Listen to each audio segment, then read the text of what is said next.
everyone. Before we get started, I'm Dean Leung. I'm the Chief Information Officer at Holland Knight. I just want to do a quick poll of the audience. We will tailor the session a little bit depending on whether this crowd is more technical or more business-oriented. So show of hands, who's really more on the tech side of Lync? Most people. Who's on the business side? Okay, we'll try to keep that balance. Okay, great. So as I said, I'm the Chief Information Officer at Holland Knight. I've had 20 years experience in IT, and I'm what people call a technical CIO. I do know a lot about IT in general. I didn't get into IT because I wanted to be in management. I actually really like the technology. I have my MCSE, my old CNE, if you remember that far back. I was Microsoft Certified Trainer for a little while. And my degree is in electrical engineering. So if you guys want to talk a little bit more about the specific technical business ROIs, happy to jump into that. I've worked in legal, education, manufacturing, and consulting. And just as another organization that I'm a part of is I am a volunteer for the International Legal Technology Association, which is a legal vertical that's dedicated to basically information sharing between firms and such on what we're doing. Specifically, my role there is with communication technologies. Jesse? I'm Jesse Ortiz. I'm the communications manager at Holland Knight. So my area includes messaging, email, voice recently, just got cut off, video conferencing, and mobile devices. So anything that encompasses that area is in my, my department. And I've also been in IT for about 20 years. Great. So the whole message here is the fact that we're a professional services organization. And one of the daunting tasks that we have to deal with is, unlike Microsoft pushing it out or a high-tech company pushing it out, our user base is fundamentally liberal arts based, so they're non-techies. These aren't people that typically live and breathe technology. We have 1,000 attorneys, about 20 offices, both domestic and international, and we're a full services law firm. Now, one of the unique things about a law firm, if you're not familiar with it, is it's a precedent-based industry. So it's tough to always move things ahead, especially in new technologies and new things, because they're always asking, what are other law firms doing? What's case history? What's precedent? What's all that background behind it before moving forward? And it was initially a challenge in terms of moving Lync forward because of that, because we are sort of stuck a little bit in the past. With the legal industry, there's really two key things. There's things that are discoverable, so anything that's on paper, anything that's recorded, anything that's in the courts, and that's words on paper, that's email. And then there's oral communications, which is actually off the record, the sidebars as everybody sees on TV and such. For us, we decided that Lync was going to be all on the oral communication side. So even for the IM portions, we don't track, we don't record, and we specifically make note of that it's supposed to be for transactional conversations and such. Our firm, even though we have 1,000 attorneys, very much works in pods and teams. So we have partners and associates that work together, and we also have the attorneys, which is the partners and associates, working with the assistants. It's primarily a 4-to-1 ratio, and this is something that's important when we talk about some of the boss admin functionality, because it's not a 1-to-1 assistant attorney ratio. It's specifically we have about 4 attorneys for every assistant that works within the firm. In terms of workflow, the majority of the work is done in Outlook, in Word, and in voice communication, so things on the telephone itself. One of the big drivers that we're talking about in terms of why we actually moved to Lync was really just to have a single platform for our users to collaborate internally, because we have offices from Asia all the way to the Middle East. So there really isn't a time of day where there isn't an office open somewhere in the world. So there's a lot of need and drive to be able to respond quickly as we look at not only targeting the work to the right expertise within the firm to leverage our size, but also targeting to the appropriate cost center, because we have different offices that have different cost structures based on time. And based on that as well, we also want to have the system be able to communicate well with our clients. We want to be the go-to people that our clients go to in terms of IM or voice escalation in terms of communication. We are a time-based professional services organization, so it's all about the billable hour. So we drive in two things. One, to be more efficient in that billable hour, and to be able to get as much time billed as possible. We bill in 0.1 increments through the hour, so a 0.1 is about 6 minutes. So we can get a client to engage and actually have a conversation with us, regardless of the term of the conversation. It's 0.1. And just using simple math, our typical associate might be $360 an hour.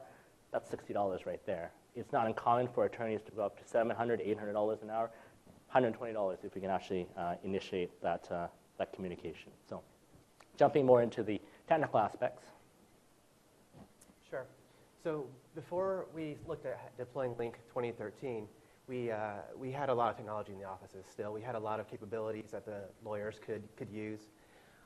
Unfortunately, a lot of the stuff that they could do wasn't really well known or understood how to do it. So they had all these capabilities that they would use a little bit after an announcement perhaps, but it would fall off by the wayside later. And we can go to the next slide here. So we can see here that we had, our pre-existing environment had pretty much all the features of unified communications. And we'll just go through it. We're using Avaya for voice. We had an audio conferencing system from SoundPath. It was a hosted solution. We had web collaboration through Adobe Connect. Video was a Polycom system. And we also had IM presence from Lync, from OCS. So we had all these features, but they weren't together. They were all these dispersed clients.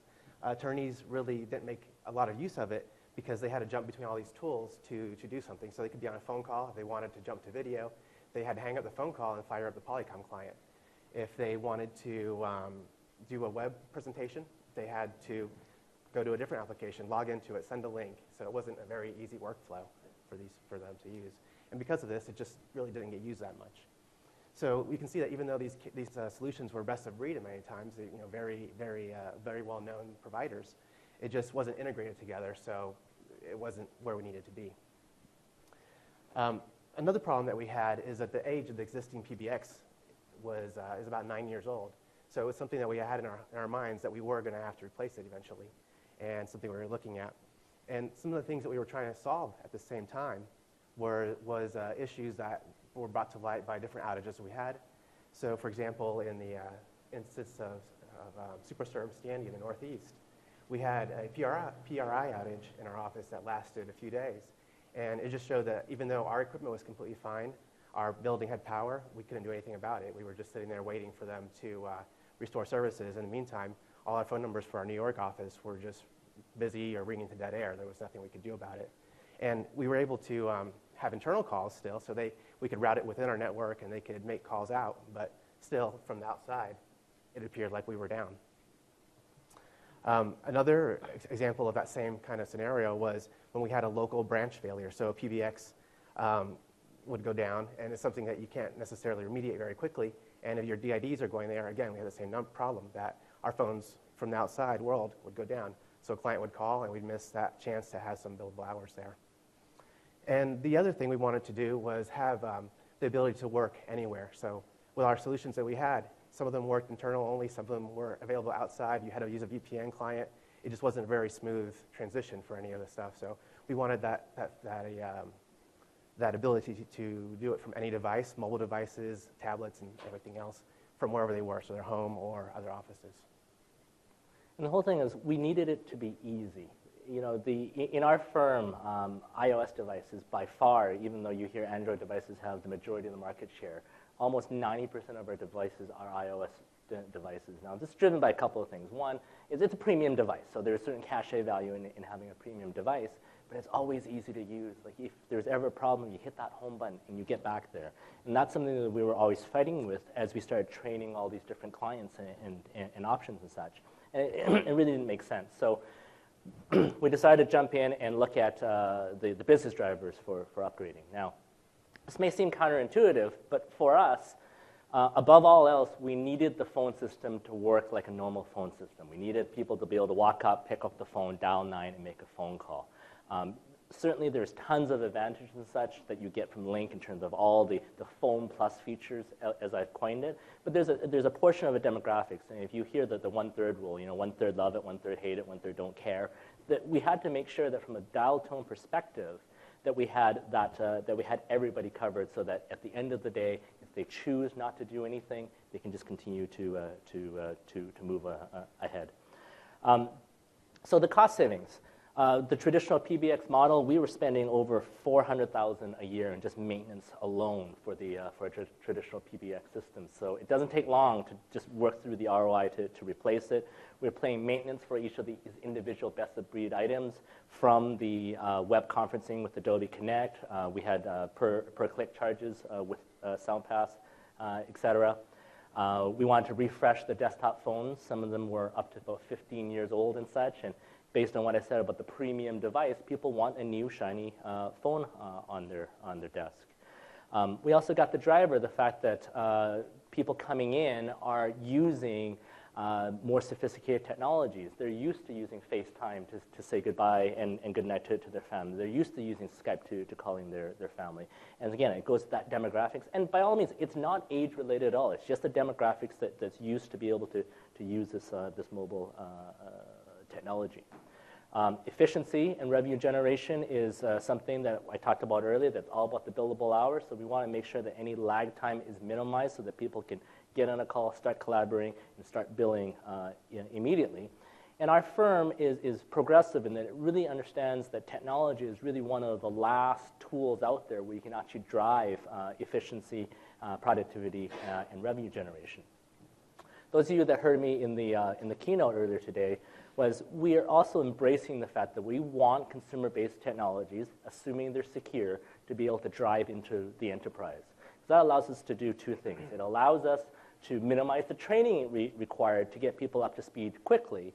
But the more important thing is we're allowing people to use tools that's already effective in their day-to-day workflow in the enterprise environment. So we're not forcing or teaching them to use something different in the whole work environment. And of course, mobility, that is a huge driver for work-life balance, being able to be accessible after hours and such. And really, this came into its own for Lync when we went from 2010 to 2013. We had originally piloted 2010, thought that on paper it looked good, but it was really 2013 that got the mobility component to where we needed to be.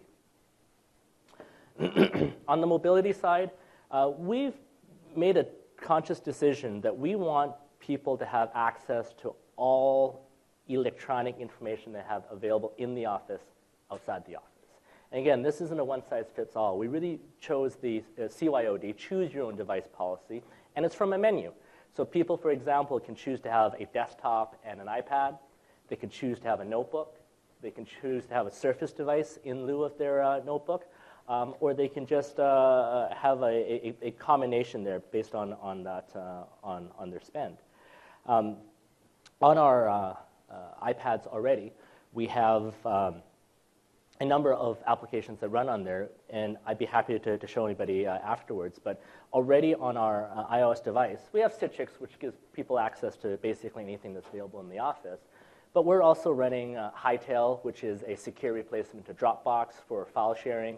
We're running our document management system on there so people can actually access documents and pull information off of there. We have DTE Axiom, which is a time and billing software. So again, if you're working remotely, collaborating remotely through Lync, you can immediately go in and capture that time that would otherwise be lost if you're like, well, I'll remember to enter this time later. That never happens. So that's really an efficiency gain there, and that people were finding lost time that just wasn't being entered.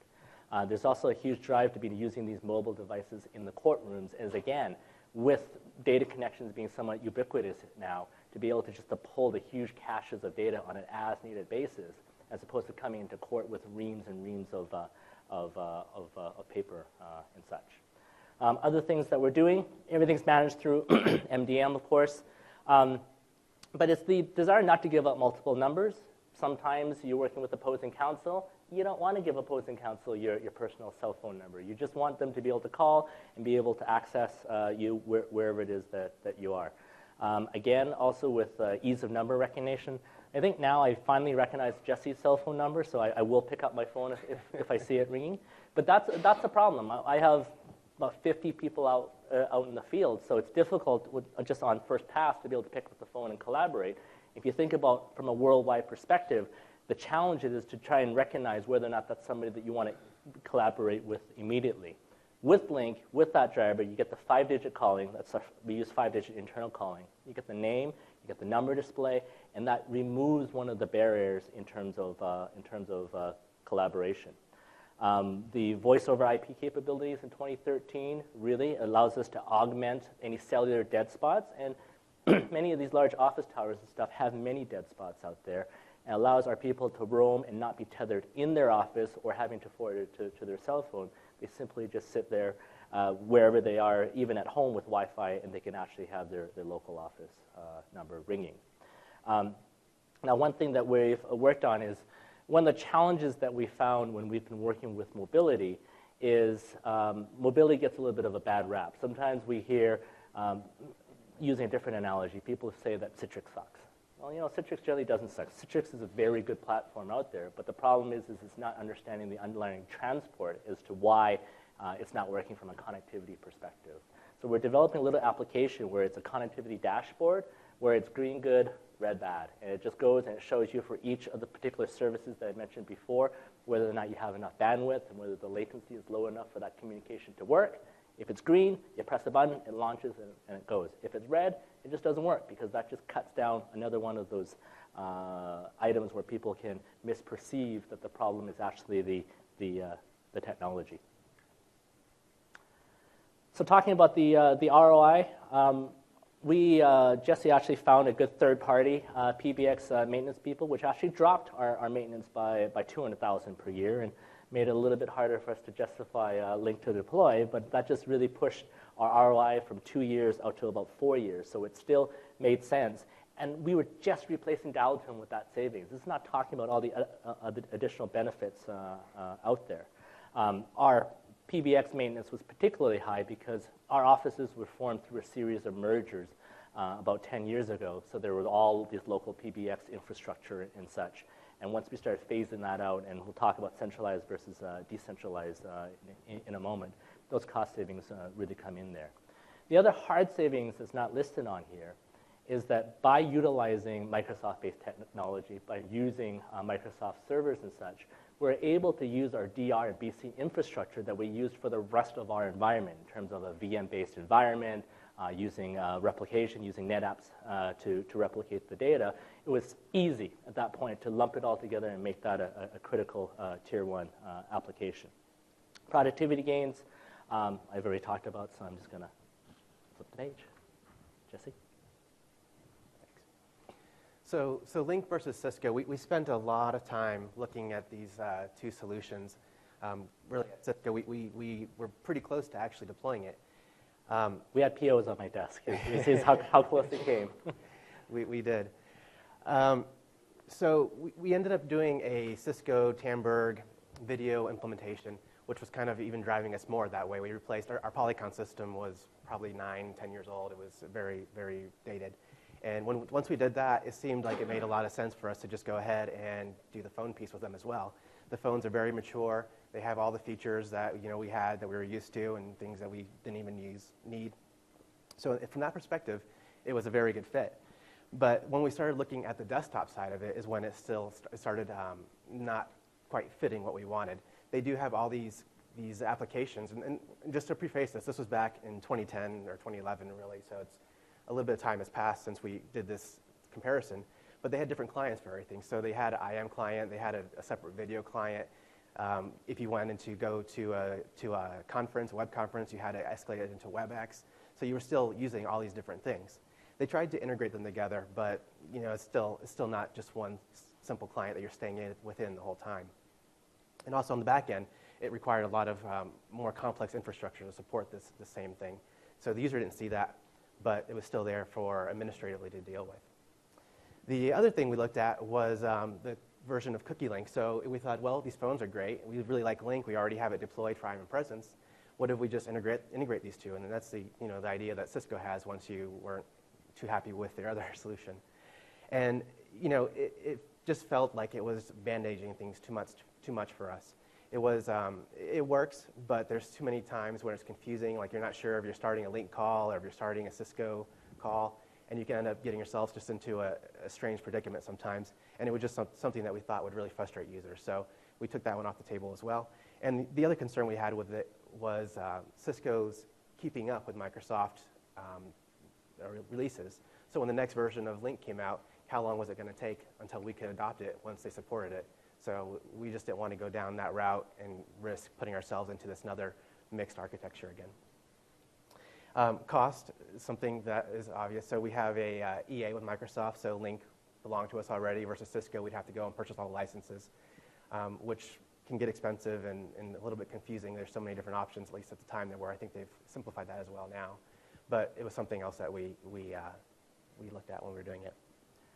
And really, one of the key differences between Cisco and Lync is Cisco, I mean, they've been on the scene for 10 plus years now. So 10 plus years ago, it was all about the phone. It was Cisco came in and they tried to take out the PBX vendors based on VoIP on a phone-based experience. Once we really started driving into it and we looked at the comparative of features and such, is sure, Cisco had feature parity with all the PBX functionality, but once we started moving into that whole IM realm with either Cookie Link, or once we started looking at how do we integrate that with Office and SharePoint, and how do we get voice, not just voice, but video collaboration, whiteboard collaboration, web collaboration, that all fought back out again to almost like to a best-of-breed like solution. It didn't give that single interface that we really wanted. So when we drove and we looked at Lync, the experience was completely different in that it was all centered around the desktop first. You had all the plus functionality there, and they started to push out to the phone-based features out there where we got dial tone and conferencing all on a particular phone. So the pros and cons that we looked through, the single pane of glass was critical for us. And really, we saw the evolution of the feature and functionality with Microsoft Lync moving much faster than with the Cisco client. The tight integration with Office is critical. But even today, I was thrilled when we heard about the Skype integration with Lync, because that's really what our Latin American and our Middle East offices are pushing for, because that's simply how they work with their clients locally. But one of the greatest requests that I actually get for Lync domestically is they simply want to use request for Skype is they simply want to use Skype to call home and say goodnight to their kids. And if that's the quality of life item that I can give them so that they can actually continue to work and bill more hours, absolutely, we'll get that to them. Some of the problems with Lync that we're working through is that the functionality is not fully featured in terms of the handsets. I'd say it's about 85%. And really, there's only a couple of items that we've actually had to give up, but it's now at a maturity level where we can actually adopt it in the enterprise. Some of the PBX features aren't easily done, and as opposed to being done centrally with a PBX system, it's actually done at the user level. And from a concierge level of support, where things are just taken care of for you when you call the help desk, it was a little bit of a shift in focus in terms of, well, let me talk you through how you actually do these changes, helping people understand that the power is you can change this around as it makes sense for you. In fact, one of the functionalities for the traditional PBX systems that the only workaround was if you worked in 2 or 3 offices was you had 2 or 3 different phone numbers so that people can actually call you at those locations. One of the things that we've been working with right now is because there's a single number reach functionality, we've now had to go back and untrain our users to help them understand that this is actually a benefit now. This is like you having a cell phone number that will ring anywhere. You should give up all these different numbers and just be accessible through a single interface. The UI has, from a technical perspective, it works, but from an end user perspective, I wish there was a little bit more contextual awareness that if you're in a conference call, the screen's maybe not a ribbon. I'm a huge fan of the ribbon, but something that changes contextually so you can then go in and be able to select and make a conference call, add another attendee, escalate to video, versus having to jump around and find things. I think one thing that I didn't know is when you're in a conference call, if you wanted the dial pad, I always went back to the main interface to hit the little dial pad number. But Jesse told me today, if you actually hover over the mute button, the dial pad comes up. It's a little bit counterintuitive, but the functionality is certainly there. The handset functionality is certainly catching up, but it's developed primarily by third parties, and it does lag the desktop client in terms of features and functionality, and they're working hard to catch up. but it's still not where we would like it to be. It's certainly very usable, and it works. And there's just the perception issue of dial tone. There's just that whole, I don't want to be rebooting my phone once a week because I need to reboot my desktop once a week. And that's just an awareness issue that, it's the health of the computer. Certainly, if you're running other applications and stuff that are unstable, you do need to reboot your computer periodically. But since we've deployed the latest firmware on some of our phones, we haven't had any issues with that at all. So since voice is such an important thing to us, we issued a formal RFP to several integrators of ours to propose an installation process for us to help us deploy Lync. It's obviously something that we could have looked at doing ourselves, but we felt that it's such a complicated installation. It's only a one-time thing where we're going to get the system up, that it didn't make sense for us to go try and get training for our people and go to the learning pains of trying to get it installed. So we issued this out to quite a few of ours. And the key thing that we wanted in there really was, first, as Dean mentioned, the reliability had to be there in the design. The voice had to be up. Our current PBX, as long as something didn't change to it, was very, very solid. So a change could be something as simple as a reboot, unfortunately. But if you left it alone, nothing happened to it. It really just kept running. The other thing that we were trying to do, as Dean mentioned, had to be easy to use. So trying to build that into the design as much as possible. Ability to mimic most of the features and use in the PBX, that's something that kind of caught us up for a while. So we kept looking at all the things that the PBX could do, all the features that it had in the back end, all these complicated routes that some people would put into use, and even some things that we weren't using. And we were thinking, well, how can we do this in Lync? And then we realized, taking a step back, just because we could do it doesn't mean that we want to keep doing it or that's the best solution for us. So what we had to do was just evaluate really the core reasons for why we were doing it. So the multiple phone numbers was a perfect example.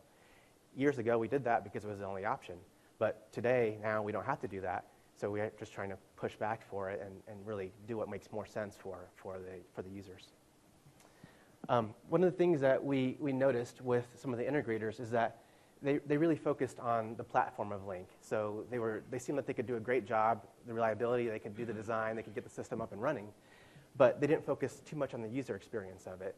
They were really just wanting to come, do a Lync deployment, show people how to use the client, and not really taking into account what they were doing before so much. So they did all these things on the phone before, how they did it, and even if it doesn't have a direct translation to the new one, what are the workarounds? How can we do this? How can we build it into it instead of just waiting for it all to happen, and then people getting upset about the experience once they got the new system.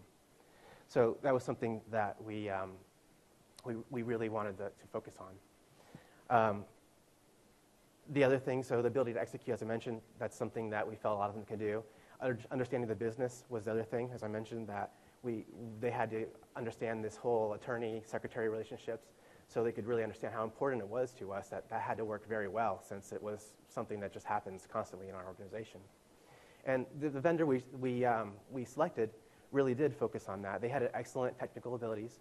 But they also had a very strong focus on the user experience, the change management, and then the user adoption of it. So they followed up and they followed these processes to make sure that the system was a success as far as being accepted and used as well.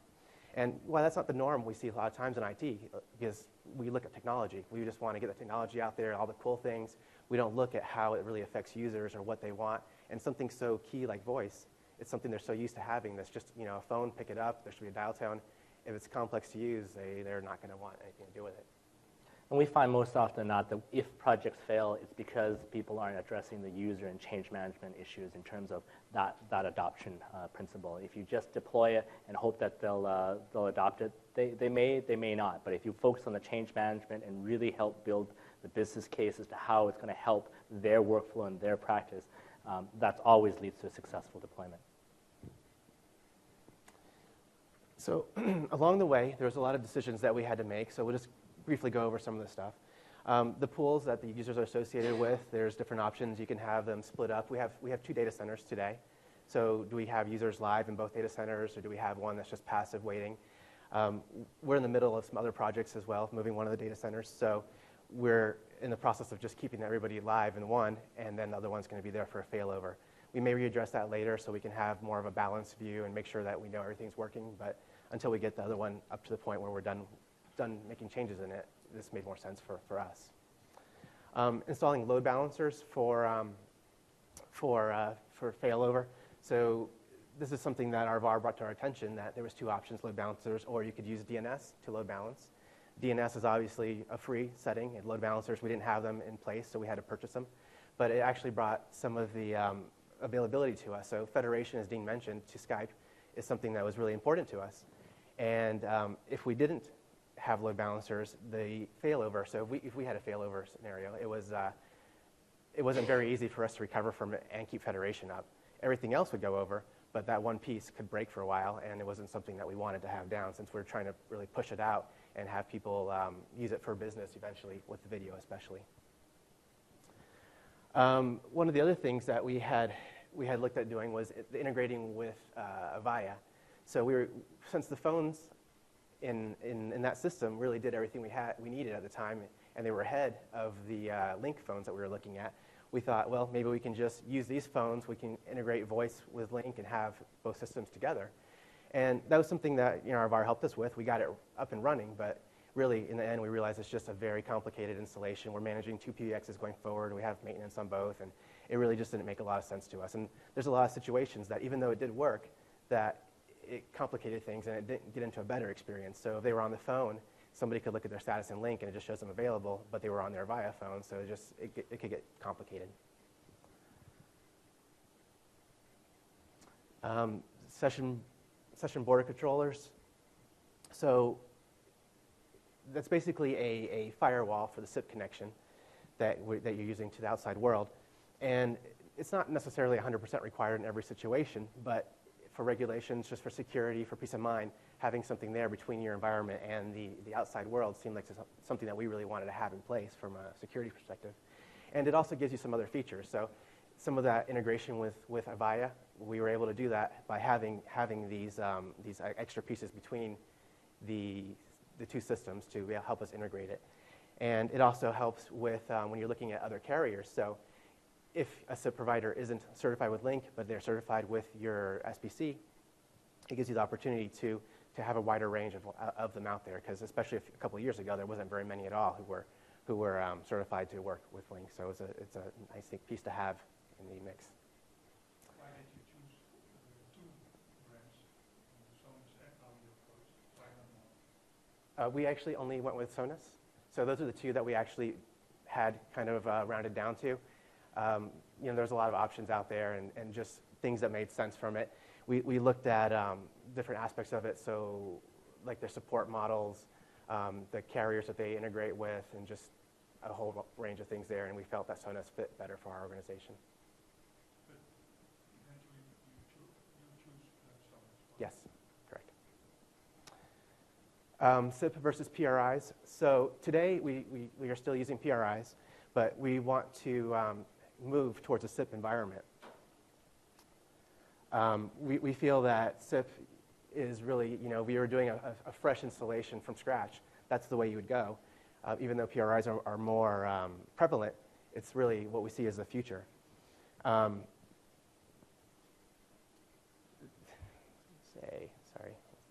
There's some things that we had to take into account. So obviously, once you're doing that, you have more network utilization. You have to make sure you have all the proper QoS in place. And then there's other things that we're getting from it, such as capabilities to forward phones from the provider. So in a worst case scenario, like if we had a complete outage for whatever reason, our data centers were down or somebody may have changed that took things down, we can pre-stage it so that it can forward to a cell phone someplace or to individual cell phones. And that's something that we talked to when we were looking at providers. Do you have these capabilities? Can we give you this Excel sheet, basically, or CSV with everybody's number, and we can build this table and have it staged, ready to go? That's one of the things that we're looking at. It also gives you a lot of flexibility in things. So in the case of that Superstorm Sandy, for example, we were waiting for the carrier to be able to forward our numbers. And they eventually did do it before all the services were restored, but it still took them to forward the main number, I think, 2 or 3 days until we had that reception number even go anyplace. And in a SIP world, there would have been the ability for us to be able to go and do it, because it was just really, from the providers, a matter of queue. They had so many requests to do it. They were just very behind, and it took days for them to make that happen. So that's another reason that we're looking for moving to SIP. Some of the caveats with it, or the things that we noticed have concerns about, is faxing. That's the biggest one.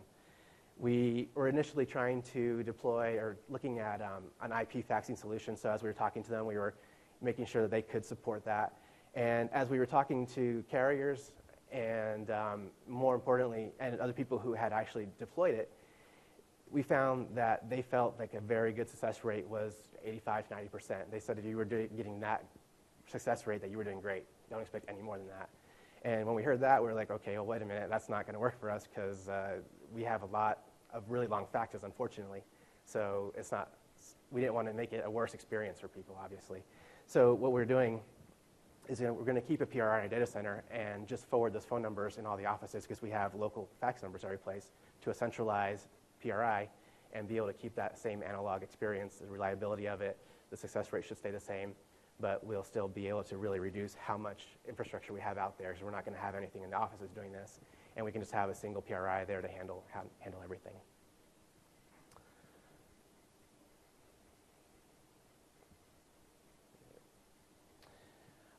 Phones, so we spent, again, this started in 2010, so at the time, we were mainly focusing on Polycom and SNOM. Those seemed to be the strongest players at the time. And then, as I mentioned, we also, with our integration, we started looking at trying to keep the Avaya phones in there. And we really were trying to mimic all these same features that we had with Avaya at the time. And we started thinking, well, what do we really need from it? And what can we get, and how can we make it work for our business and for our needs? And we went back to that initial goal, is that we just had to really replace the dial tone and then have those features that were required for the business to start with. Some of the stuff that we focused on with the phones were the Lync optimized versus qualified. Initially we were trying all these different optimized handsets, and we realized, well, these all have the same feature set. The hardware's a little bit different, but it's all the same phone internally or from an OS level, so you're not getting anything differently. So then we started looking at the qualified handsets, and they definitely had more features, but there was some more caveats with them. We started looking at support models. So it's not a Microsoft OS, so you had to worry about how involved is the maker in supporting you if you get into a problem. How's their turnaround time for bug fixes? Features, they seem to leapfrog each other with what they have first. So depending when you're looking at it and what you need to have happen, one might be ahead of the other. So it was something that we spent a lot of time with. In the end, we ended up with the Polycom VVX series of phones. I think that's on the next slide there. So the CX series of phones, it's a very mature phone. It's a very nice experience. Unfortunately, it doesn't have any of the boss admin functionality that we needed, so it kind of took it off the table for us. We also were unsure of the roadmaps for it. How much is Microsoft really going to keep developing on it? Because they don't seem to be releasing a lot of new features for it, and we haven't really heard too much news about them coming out with a new version of it or anything. So it seems to us, that they're really starting to rely more on the makers of qualified sets, and these are the guys that are really have really far out roadmaps with a lot of features to try and start mimicking what's really out there in the PBX phones and replacing what we have with Avaya. So we feel it has a really good long-term potential for us in the environment. The Polycom CX3000 phones, so that one is running the Lync OS, obviously, but it's a very simple phone to use. So a user can just go up to it, dial a number, and make it work. So they don't even realize they're using Lync usually, because it's just a phone to them. We actually have a number in production. We had an office remodel, and we instead of putting more money into buying the other ones, we deployed the Lync phones to it, and it just works. People don't know that they're using Lync at that point, which is actually a nice sales pitch to them.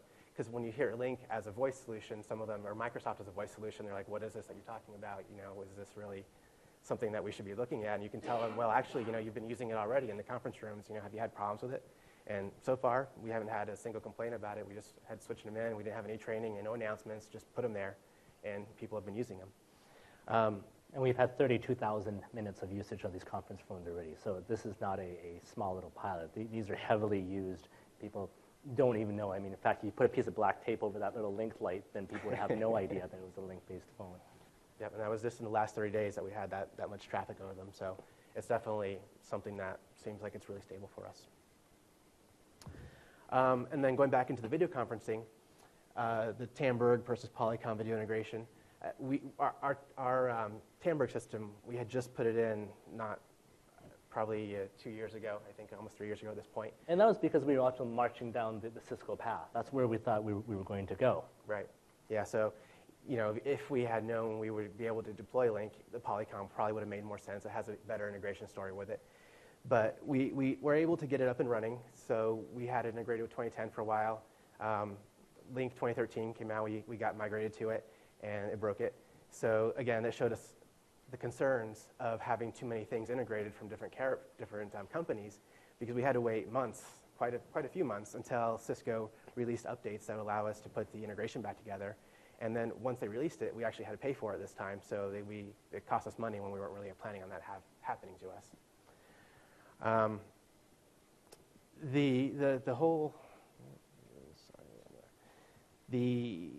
That's still a struggle for us, honestly, because the Cisco systems, we have a bridge. It's very expensive port-wise to use. We're able to dial into it with Lync, but how many people can we really open it up to without just killing ourselves with cost of ports? And it's also something that we're having a hard time gauging how much it would get used. So even to announce it out to people, we don't want to make a huge investment and then not get used. We don't want to announce it to people and then have a lot of people wanting to use it and then not having the capacity and turning them away, because both of them ends up with a bad user experience. So that was a reason that we were actually pretty excited today when we heard the announcement at the keynote about the video integration. So we're looking forward to seeing that and hoping that it can help us along the way there as well. Hoping they don't charge us for it as well. Yes. Keep going. So our design blueprint here. So initially, we're trying to follow the configuration that we have with Avaya. We have PRIs in the local offices. We're deploying Lync SBAs, survivable branch appliances there. Those PRIs are there. So the office can just run alone, standalone situation. And we also have the SBC in our data center that does integration to Avaya, and then eventually we'll have a subtrunk into it that will be migrating all the numbers to and having centralized. So there was a few reasons that we ended up doing this way first. We looked at just initially deploying SIP with the Lync system and then migrating users to that. But in the interest of change management, and this is something that our VAR really pushed for, is that we should do it in steps. We shouldn't try and make too many changes at one time, so we'll do the Lync migration first, prove that it's working, prove that it's stable, prove that we have good quality with it, and then we can take that next step and migrate it to SIP, and that way we have more controls. We know if we have a problem, when it happened, what introduced it, instead of having all these things happen at one time and then really pulling our hair out trying to fix it. And again, that's focusing on the user experience to make sure that we don't hurt them trying to make all these changes at the same time. In our data center, so we made this decision to deploy all the servers in a virtualized environment, as Dean mentioned, so that helps follow our DR plan. So they're virtual machines. If something happens, we have the machines backed up, we could recover them. We could move them to another data center if we had to, and rebuild them a lot faster than if we were starting from scratch with a machine. The SBCs we talked about, and then the SIP lines will be to our data center, and eventually we'll have everything centralized there.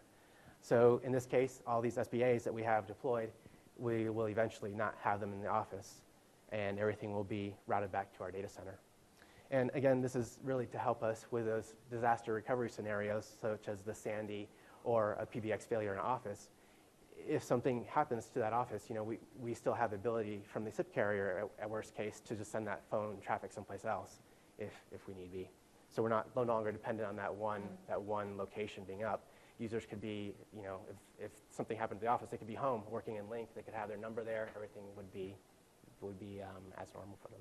And just it's a sidebar. We're really pushing for our offices to not actually have any data in them at all. We want to centralize everything in the data center. As a part of our DR and BC plan, we have notebooks that connect in through direct access straight into the data center. We have Citrix servers directly in the data center. So the fastest performance is to go directly to the data center. Our goal in the offices is just to have an AD controller for authentication, a file and print server primarily for hosting print and such, and keeping all data off of there so that in the event of a local office failure, there is no loss of operations. Yeah, people can get into Citrix, and it's like nothing ever happened if they go someplace else. So continue on to it. This is more of a line to what we want to see at the end state. So we want to have the SIP trunks centralized to our 2 data centers. The branch resiliency, so it sounds kind of a little bit funny looking at it because we don't have anything in the branches, but there's different ways to look at it. And what we're doing is centralizing everything. So we already have our data and data there and services there, as Dean mentioned. We don't keep things in the local office, so that WAN connection to the data center is very important for everyone in those offices. If that goes down, today they would have phones, but that's about it. They wouldn't be able to do anything else on their computers. So that being the case, there was really a strong point for us to make that more redundant and move the voice central. So we're deploying a second MPLS network, different providers, so different points of entry to the building, just as different as we can. So we have a very high chance of never losing the connections to the office. And we looked at other things. We looked at having just internet connections with a VPN backup in every office.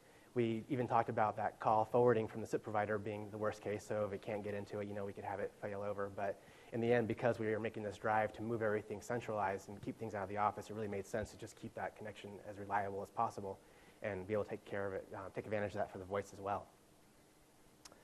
The international offices, they're going to follow a different model, obviously. So there's the challenges of having different services in each of those locations.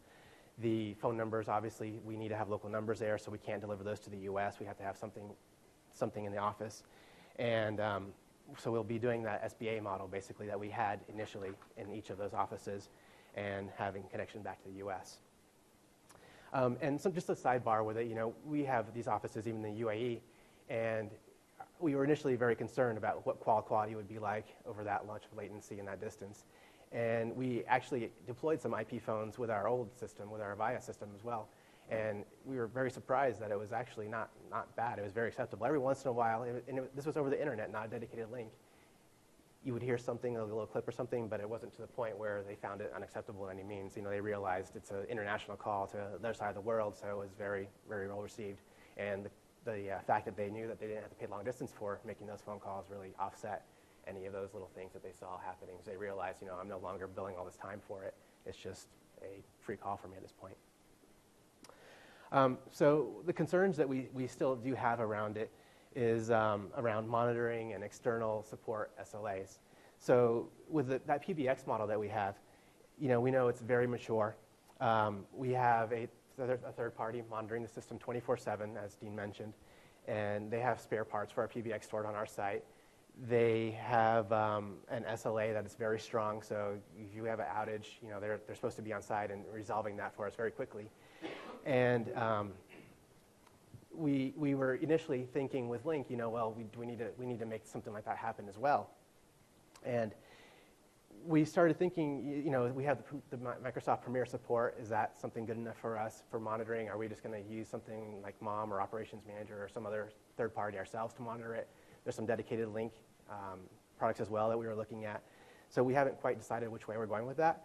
But something that we did think of with the scenario is, with that PBX model, we had that maturity and all these things around it. But do we really need it with Lync as much as we did with that scenario? We're just not sure there. With the PBXs, it was specialized hardware.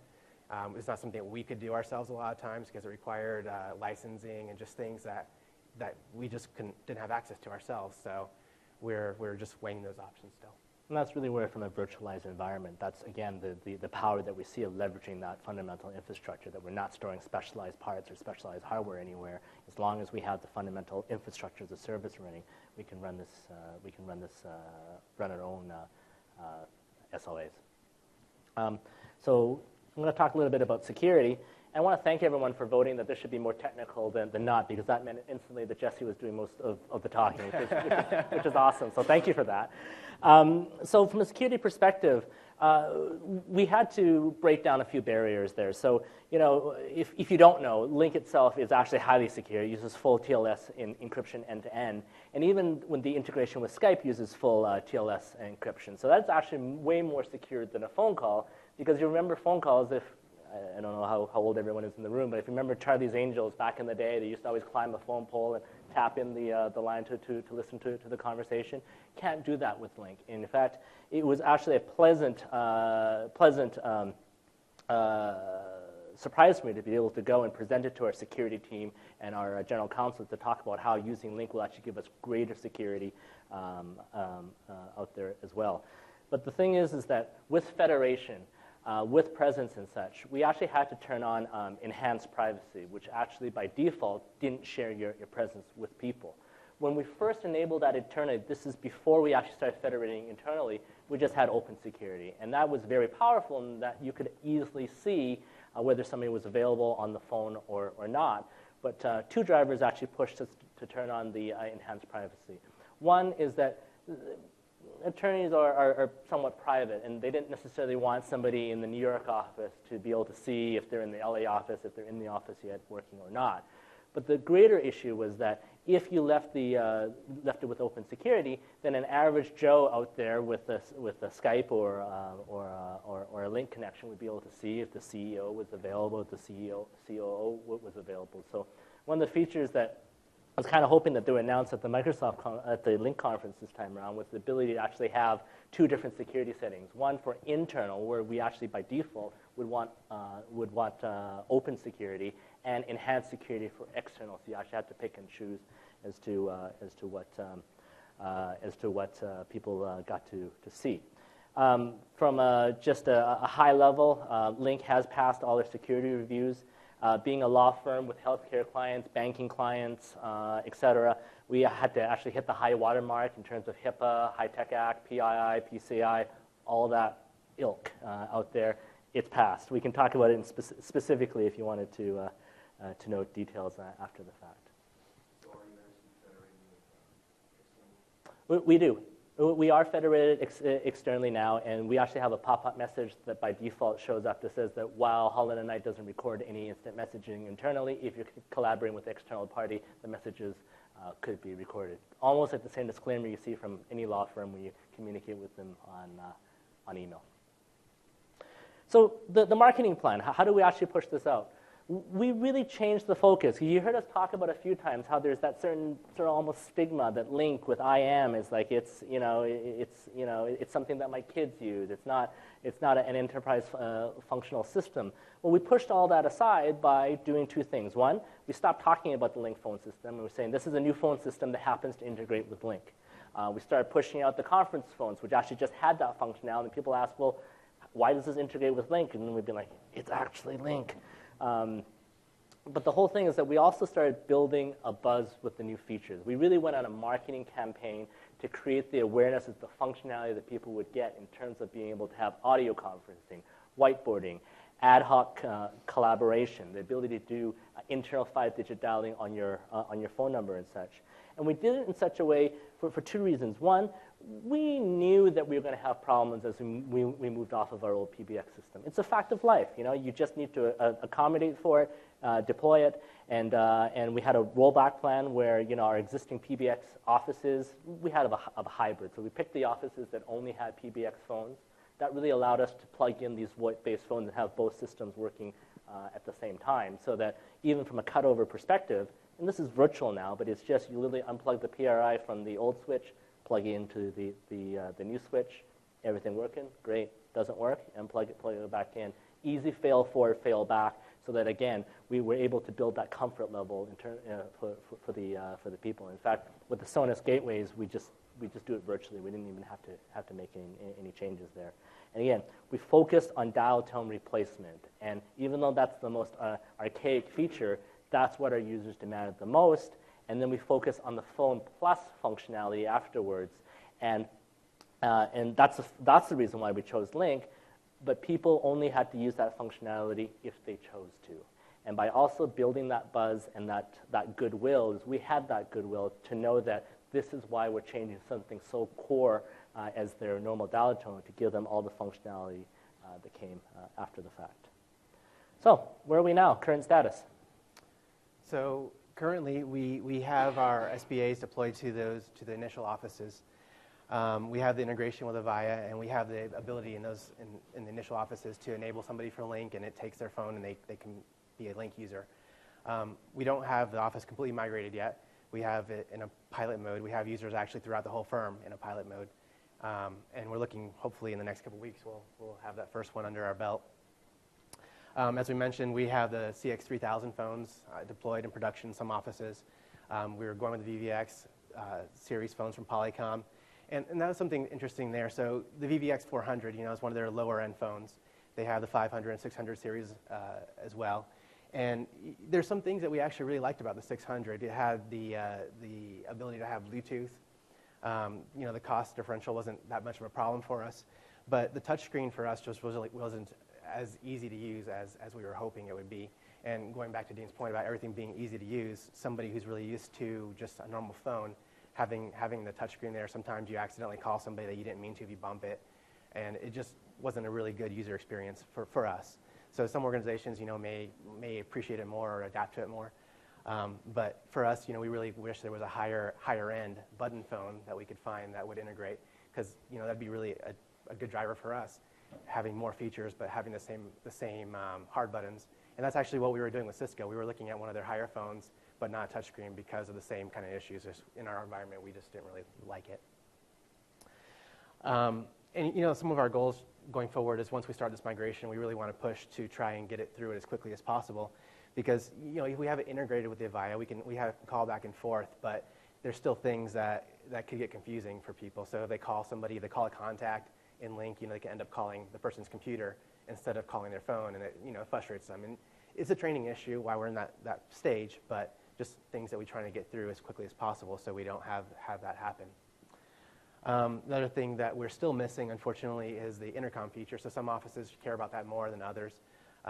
So again, our VAR is helping us with that to look at different ways to work around that, whether it's a workflow issue of making a phone call or just making sure they know to use IM when they're in the training session. So this is how you can communicate back to them if you're trying to do something with them.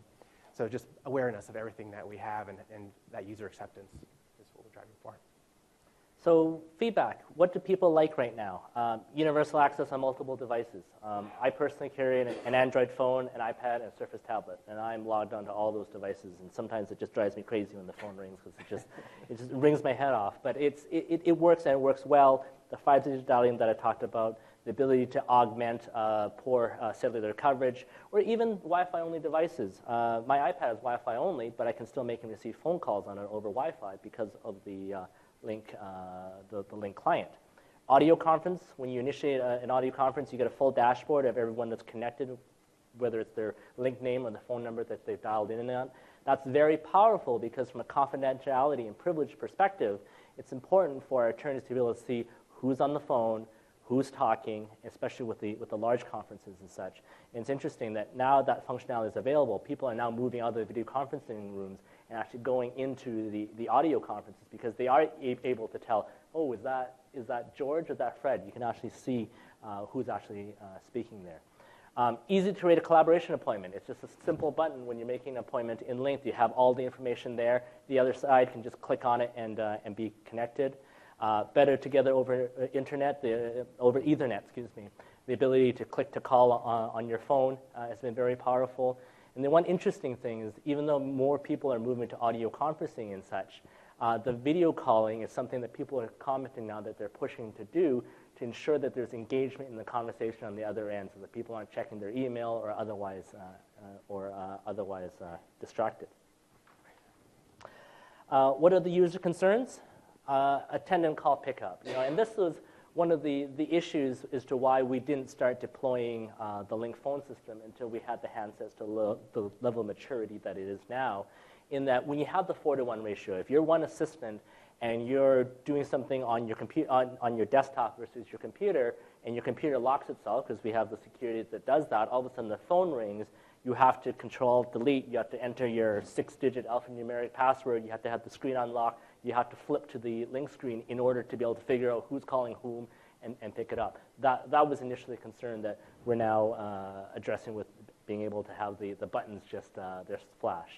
Voicemail is being diverted to a cell phone voicemail client. A little bit of a concern. It's a training issue. We want to make sure that voicemails go only to a firm controlled device and not to a home voicemail system or what have you, where we lose control and possibly have some confidentiality issues. Call quality, I think I talked about it before in terms of the underlying transport and such. There's also the issue in that, when you're making a VoIP call, it's a data connection. It's not a voice-based connection. So if you're using Verizon as an example, currently they're using their CDMA network for actual for the data component, and then their voice network is split apart. So you may have great voice quality, but your data connection may not be as good. So there's some frustration with the users to understand why a VoIP call isn't working well and why a voice call is working well. There's also the issue where if somebody calls in on your regular phone number when you're on a Lync data call, it actually drops the Lync call because that's what takes the priority. And again, with the Verizon network as the example, it's a completely different network, so it actually drops your data connection altogether when you're on the phone. The Lync UI could be better. I think I alluded earlier, some contextually aware interface would actually be nice. I think two examples is, I federated with some peers in some other law firms. I think it took us about 10 minutes to initiate a group video ad hoc call just by clicking around to figure out where the buttons were. And what was your example with the trainers the other day? So we had some trainers looking at Lync, just looking at the plans for it. And they were trying to figure out how to merge a call together. And one of the trainers had come to me and he said, we just spent 10 minutes trying to figure out how to merge a call together and we didn't find it. So, I showed him on my desktop how to do it, and he goes, oh, it's very easy, but he's like, my goodness, I would not have found that myself. We tried to find it ourselves, and 3 of them didn't, so it's really just not as intuitive as you'd hope. But it's getting there, and I took the opportunity in the green room to mention that to Gurdeep, so hopefully that'll come out in the next feature there. In terms of the handsets, I think they're really 85% there. I mean, from the stance for our purposes, and again, this is unique to professional services for us, is it's ready for us to start deploying there. The loss of functionality, such as the intercom, it's coming back in a future release, and really the benefits now outweigh the cons in terms of moving forward with the deployment. But there are challenges. So some of the stuff that we've been looking at as a challenges is a learning curve. So, we have a voice engineer. He's been doing voice for 20 plus years.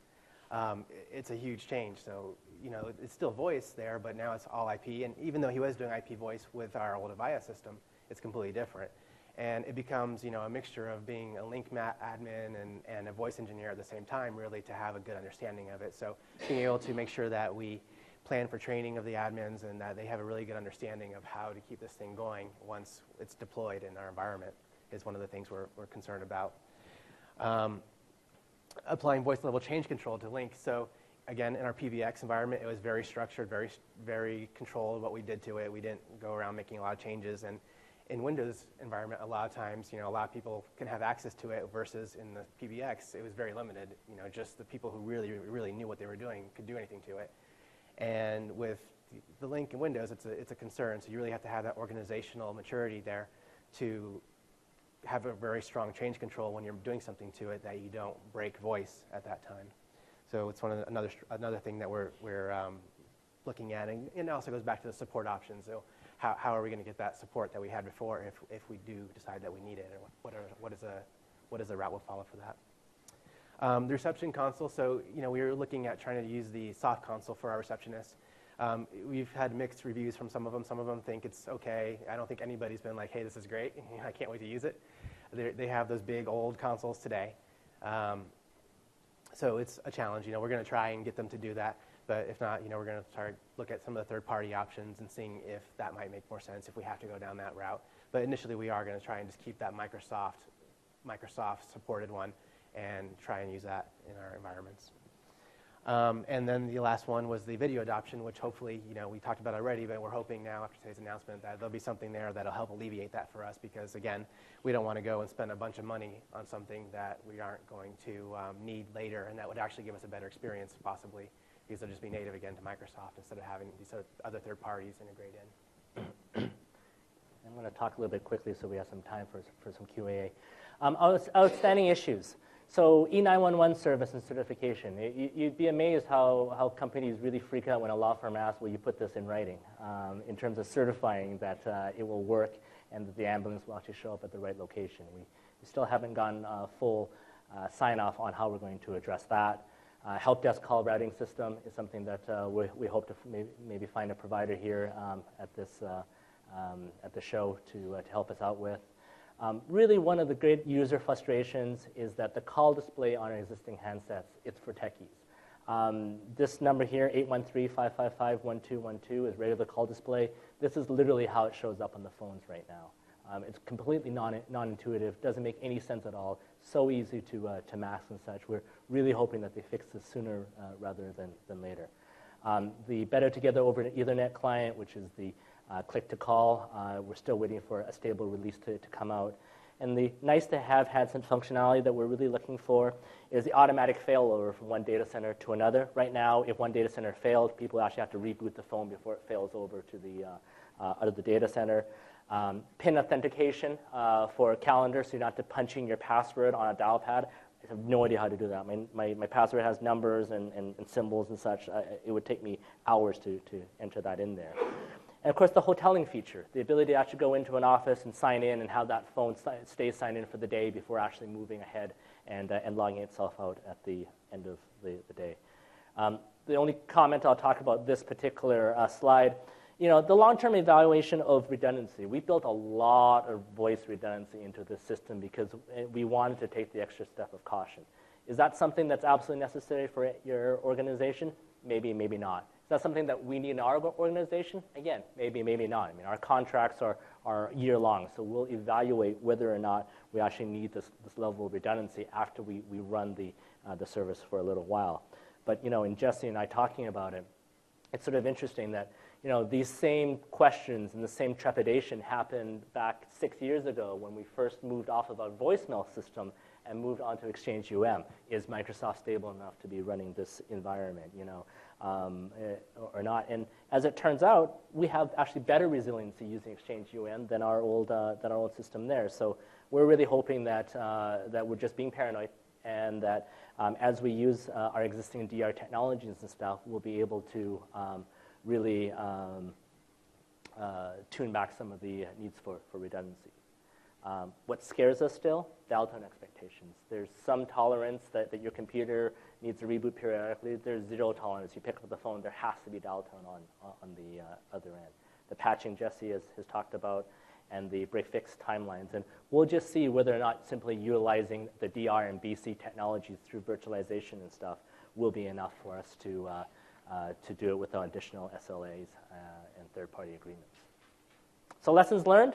What have we learned from all this? Well, the key thing is this needs to really be a phone project and not a Lync server project. You got to focus on the user experience and the change management issues. I talked a little bit about mobility already. Stress again, change management. It's not about the technology, but how the technology is embraced by a user's workflow and helping them really understand what's in it for them, the benefits there. Focus on core dial tone. For us, PRI and SIP, it was natural to do, but it's an arm's length project. We actually fought our VAR on this in terms of we wanted to roll it in at the same time and said, no, you want to keep this separate. And in hindsight, that absolutely does make sense. Really talk up the Phone Plus features so that people understand why they're giving up something that they're very familiar with for something that is new and unknown to them. Those wow sessions are actually very important.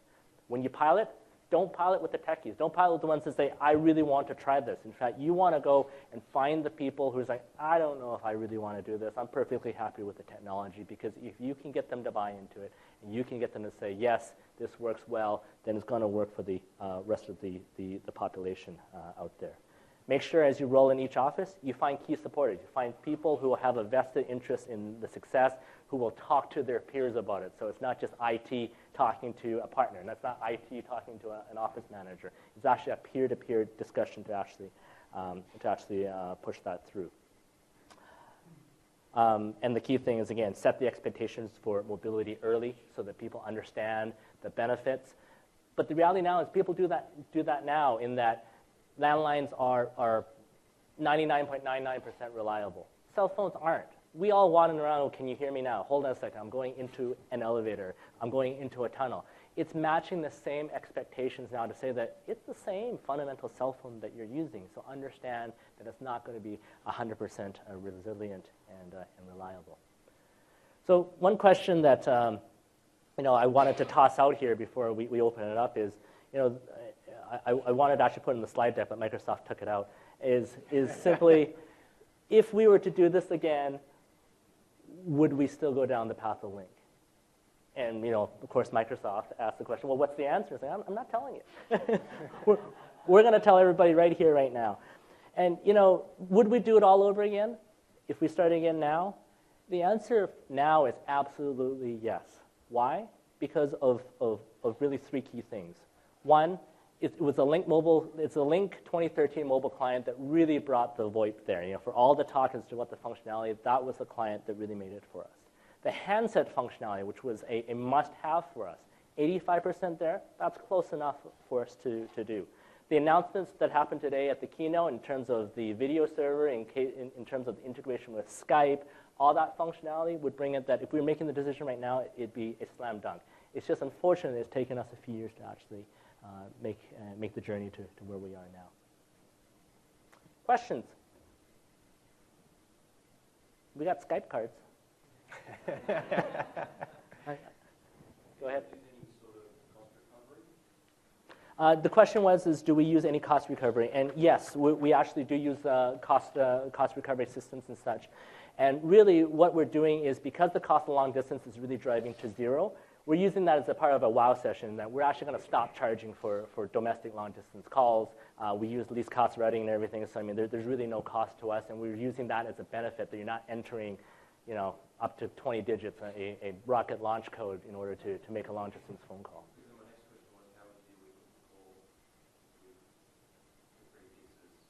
Right.